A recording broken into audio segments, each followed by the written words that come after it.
नमस्कार शेतकरी बांधवांनो, अत्यंत महत्त्वाची आणि मोठी अपडेट आहे महाराष्ट्र राज्यातील शेतकऱ्यांसाठी. बातमी आहे मित्रांनो, पीक विमा 2025 संदर्भात. तर हो मित्रांनो, खरीप पीक विमा 2025 ज्याची महाराष्ट्र राज्यातील शेतकरी आतुरतेनं वाट पाहत आहेत. अखेर आता त्यांची प्रतीक्षा संपणार आहे आणि या अंतर्गत महाराष्ट्र शासनाच्या हालचाली चालू झालेल्या आहेत आणि लवकरातच लवकर म्हणजे एक तारीख तुम्हाला मी सांगणार आहे की ज्या तारखेपर्यंत तुमच्या खात्यामध्ये पीक विमा 2025 म्हणजेच की खरीप हंगाम 2025चा पीक विमाचा पहिले इन्स्टॉलमेंट तुमच्या खात्यामध्ये जाहीर होणार आहे. किती रक्कम ही शासनामार्फत तुमच्या खात्यामध्ये जाहीर करण्यात जाणार आहे आणि कोणते शेतकरी यासाठी पात्र असणार आहेत, जिल्ह्यांची यादी, शेतकऱ्यांची यादी, सर्व प्रश्नांची डिटेल उत्तर तुम्हाला या व्हिडिओमध्ये मिळणार आहेत.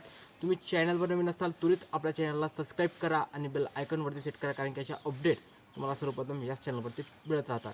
तर आपल्याला माहीत आहे की खरीप हंगाम 2025चा पीक विमा मित्रांनो राज्य शासनानं मान्य केला होता आणि त्या अंतर्गत राज्य शासनानं जवळपास 8,100 कोटी रुपयाचा निधी या अंतर्गत जाहीर केलेला होता आणि तेव्हापासून आतापर्यंत फक्त निधी जाहीर झालेला आहे आणि कोणत्याही शेतकऱ्याच्या खात्यामध्ये याची रक्कम अजूनही जमा झालेली नव्हती मित्रांनो. परंतु शेतकऱ्यांना खूप दिवसापासून वाट पाहत आहेत की अतिवृष्टीचे पैसे मिळाल्यानंतर आता या पीक विम्याचे पैसे कधी मिळणार आहेत. तर पहिले तुम्हाला सांगतो की हा पीक विमा फक्त महाराष्ट्र राज्यातील त्या शेतकऱ्यांना मिळणार आहे ज्यांनी पीक विमा हा फाडलेला होता.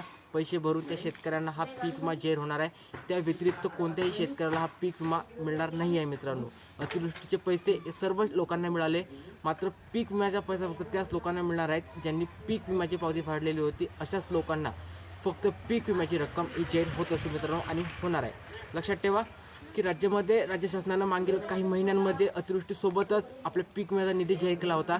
मात्र हा निधी वाटपास अजूनही विलंब का होत आहे? तर मित्रांनो, राज्यामध्ये चालू असलेल्या घडामोडी ज्यामध्ये प्रामुख्याने आपण पाहिलं की आचारसंहिता लागली असते, आता आपले मुख्यमंत्री उपमुख्यमंत्री अजित पवार यांचं झालेलं निधन असेल मित्रांनो, या सर्व गोष्टी यासाठी कारणीभूत आहेत. परंतु आता आपल्या पीक विम्याचा मार्ग एकदम मोकळा झालेला आहे मित्रांनो आणि लवकरात लवकर तुमच्या खात्यामध्ये पीक विमा 2025चा खरीप हंगामाचा जमा होणार आहे. तारीख तुम्हाला सांगतो मित्रांनो, लक्षात ठेवा की राज्यामध्ये आता अर्थसंकल्प बजेट हा केंद्राद्वारे पारित झालेला आहे. महाराष्ट्र शासनाचाही अर्थसंकल्प बजेट आता काही दिवसातच पारित होणार आहे मित्रांनो. मार्च महिन्याच्या अगोदर आपल्या खात्यामध्ये पीक विमा आपल्याला पाहायला मिळाला. लक्षात ठेवा, मार्च महिन्यात किंवा मार्च महिन्याच्या अगोदर तुमच्या खात्यामध्ये पीक विम्याची रक्कम ही सरसकट जाहीर होणार आहे, कारण की मार्च महिन्यामध्ये आपल्याला अर्थसंकल्प पाहायला मिळणार आहे. महाराष्ट्र राज्याचा जेव्हा अर्थसंकल्प जाहीर होतो मित्रांनो, याच अर्थसंकल्पनामध्ये खूप साऱ्या नवीन नवीन योजनांचा उल्लेख दिलेला असतो. खूप साऱ्या थकीत बाकी योजनांचे पैसे वितरित केले जातात.